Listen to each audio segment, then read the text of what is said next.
પોરબંદરમાં આજે શનિવારથી 2 દિવસ માટે પક્ષી ગણતરીનો પ્રારંભ કરાયો છે, જેમાં દેશભરના જુદા જુદા રાજ્યના 85 જેટલા પક્ષી પ્રેમીઓ આ ગણતરી હાથ ધરશે.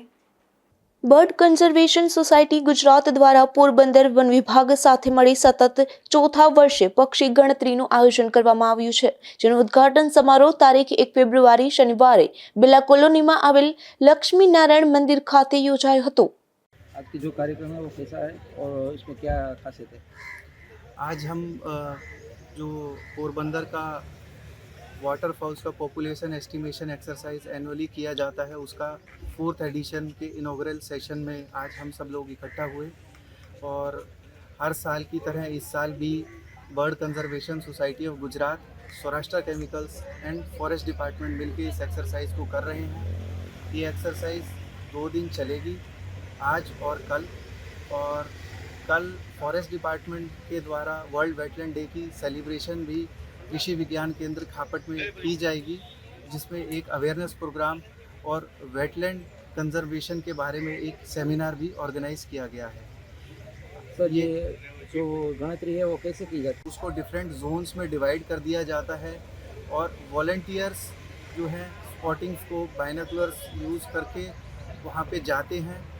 इसमें 2 काउंट्स लिए जाएंगे, एक इवनिंग का काउंट होगा और एक नेक्स्ट डे मॉर्निंग का काउंट होगा और उसके बाद उस डेटा को एनालाइज करके फाइनल बर्ड एस्टिमेट प्रिपेयर किया जाएगा. सर, कितनी टीम बनेगी इसके लिए? इसके लिए 19 जोन्स में पूरे जो पोरबंदर के वेटलैंड्स है उसको डिवाइड किया गया है और 19 टीम्स उसके लिए हर जोन में एक टीम वहाँ पे रहेगी. आज का कार्यक्रम समग्र भारत देशની અંદર ગુજરાત સૌથી વધુ જળપ્લાવિત વિસ્તાર ધરાવે છે.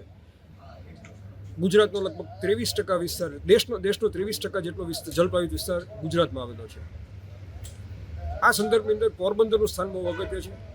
પોરબંદરની અંદર દરિયાકાંઠાના પણ જળપ્લાવિત વિસ્તારો છે અને ઇનલેન્ડ વેટલેન્ડ્સ પણ છે, એટલે કે ભૂમિની અંદર આવેલા વેટલેન્ડ્સ. ક્ષાર નિયંત્રણ ધારા હેઠળ બંધાવેલો ગોસાબારાનો પાળો કે જે કરલી વેટલેન્ડ તરીકે પ્રખ્યાત છે. કરલી વેટલેન્ડ અને મોકરસાગરનો વિસ્તાર જે છે એ ખૂબ જ વિશાળ છે. અંદાજિત 100 ચોરસ કિલોમીટર જેટલા વિસ્તારમાં ફેલાયેલો આ પાણીનો જળસ્રાવ વિસ્તાર. એની સાથે સાથે અમીપુર ડેમ, કોછડી જોવાર, આપણો બરડા સાગર અને મેઢા ક્રીક, આ તમામ વિસ્તારો ખૂબ જ અગત્યતા ધરાવે છે અને આપણે છેલ્લા 3 વર્ષથી આનું દર શિયાળાની અંદર આનું મોનિટરિંગ કરીએ છીએ. યાયાવર પક્ષીઓ લાખોની સંખ્યામાં આવે છે. આ ચોથા સમયે આપણે ગણતરી કરીએ, ચોથું વર્ષ છે ગણતરીનું સતત.